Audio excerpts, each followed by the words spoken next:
Doctors and student doctors, I want to talk to you a minute about the power of an adjustment. When we lay hands on a patient and we decide to look inside the spine, inside the body, find the area of stress, and we restore motion back into the joint of the spine, there is a miracle that happens. Now, I've actually witnessed miracles in my office. I've seen dying babies come back to life. I've been in a hospital and adjusted babies and watched the monitors change.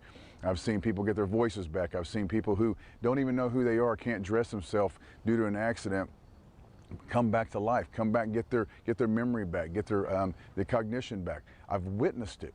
And I've told these stories in front of thousands of people, and I've actually told stories of dying babies come back to life, and I've actually looked in the audience and watched chiropractors yawn as I'm telling a story.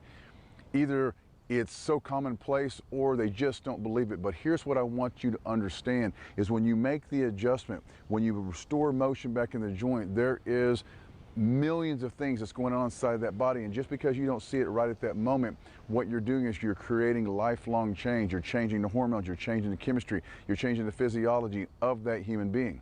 Now listen, Gandhi has a famous saying, be the change that you want to see in the world, but within chiropractic we have the opportunity to create a change that we want to see in the world.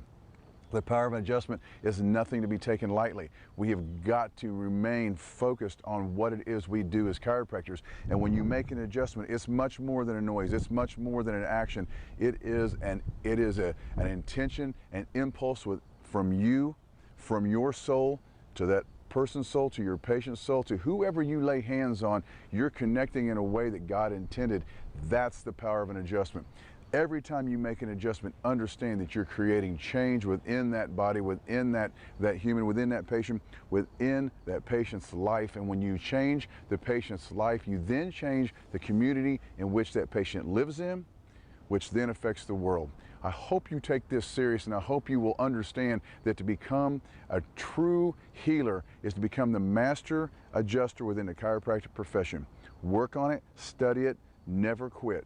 The training never stops. Love you all. Bye.